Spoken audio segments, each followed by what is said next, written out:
नमस्कार। आइए देखते हैं एक तिनका नामक कविता के बहुविकल्पीय लेखु, अधिलेखु और पाठ्य पुस्तक के प्रश्नोत्तर। देखते हैं प्रश्न और उनके सही उत्तर। पहला सवाल, एक तिनका कविता के कवि कौन है? इसका उत्तर है अयोध्या सिंह उपाध्याय हरिऔध।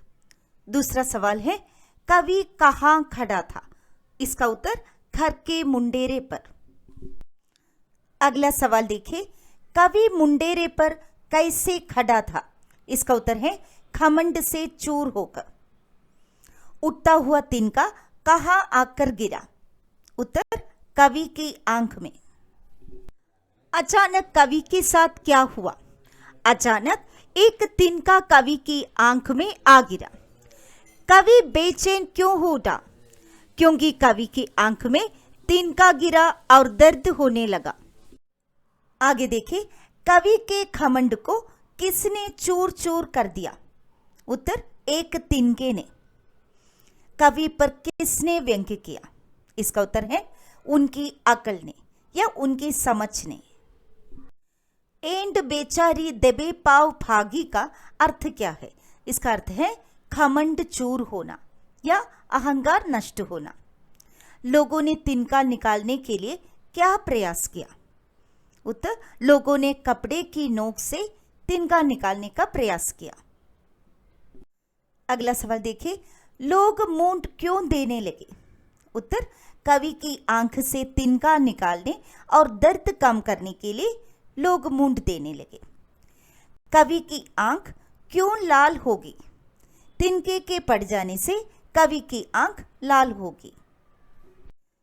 कवि की आंख में तिनका पड़ने पर क्या हुआ? आंख दुखने लगी और लाल हो गई।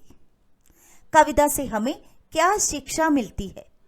क्या शिक्षा मिलती है? हमें कभी अहंकार नहीं करनी चाहिए। सवाल, कवि को क्या बात समझ में आ गई? उत्तर कवि को यह बात समझ में आ गई कि आदमी को परेशान करने के लिए एक तिनका काफी है, इसलिए उसे किसी बात का घमंड नहीं करना चाहिए। एक तिनका नामक कविता से क्या संदेश मिलता है? कविता से यह संदेश मिलता है कि व्यक्ति को स्वयं पर घमंड नहीं करना चाहिए। एक तुच्छ व्यक्ति या वस्तु भी हमारी परेशानी का कारण बन सकती है।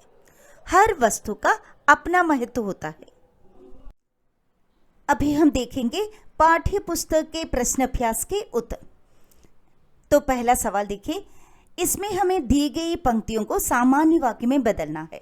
जैसे कि देखिए, एक तिनका आंख में मेरी पड़ा। इसको सामान्य वाक्य में बदलने पर मेरी आंख में एक तिनका पड़ा। दूसरा उदाहरण देखिए, मूंड देने लोग कपड़े की लगे। इसको कैसे बदलेंगे सामान्य वाक्य में? लोग कपड़े की मूंड देने लगे। आगे देखें, पहला है एक दिन जब था मुंडेरे पर खड़ा। इसको सामान्य वाक्य में हम ऐसे बदलेंगे कि एक दिन जब मुंडेरे पर खड़ा था। लाल होकर आंख भी दुखने लगी। इसको बदलने पर आंख लाल होकर दुखने लगी। तीसरा है एंड बेचारी दबे पांवों भागी। इसको सामान्य वाक्य में कैसे बदलेंगे? बेचारी एंड दबे पांवों भागी। जब किसी ढप से निगल तिनका गया। इसको सामान्य वाक्य में बदलने पर किसी ने ढप से तिनका निकाला। देखते हैं दूसरा सवाल और उत्तर। एक तिनका कविता में किस घटना की चर्चा की गई है जिससे घमंड नहीं करने का संदेश मिलता है? तो किस घटना की चर्चा है इसमें? कवि की आंख में जब एक तिनका गिर गया तब वे काफी बेचैन हो उठते हैं। किसी तरह लोग कपड़े की नोक से उनकी आंख में पड़ा तिनका निकालते हैं। कवि की बुद्धि ने उसे ताने दिए कि तेरे घमंड को चूर करने के लिए एक तिनका ही बहुत है। तीसरा सवाल है, आंख में तिनका पड़ने के बाद घमंडी की क्या दशा हुई? इसका उत्तर 3 पॉइंट्स में हम लिख सकते हैं। जैसे उसकी आंख लाल होकर दुखने लगी, वह बेचैन हो गया, उसका सारा अहंकार समाप्त हो गया। चौथा सवाल और उत्तर। घमंडी की आंख से तिनका निकालने के लिए उसके आसपास के लोगों ने क्या किया? उत्तर, लोगों ने कवि की आंख से तिनका निकालने और दर्द कम करने के लिए कपड़े की मूंद देने लगे। देखते हैं पांचवा सवाल। एक तिनका कविता में घमंडी को उसकी समझ ने चेतावनी दी। क्या एंड तक तू किस लिए इतना रहा, एक तिनका है बहुत तेरे लिए। इसी प्रकार की चेतावनी कबीर ने भी दी है। तिनका कबहू न निंदिए पाव तले जो होय, कबहू उडी आंखन परे पीर खनेरी होय। इन दोनों में क्या समानता है और क्या अंतर है, यही सवाल है।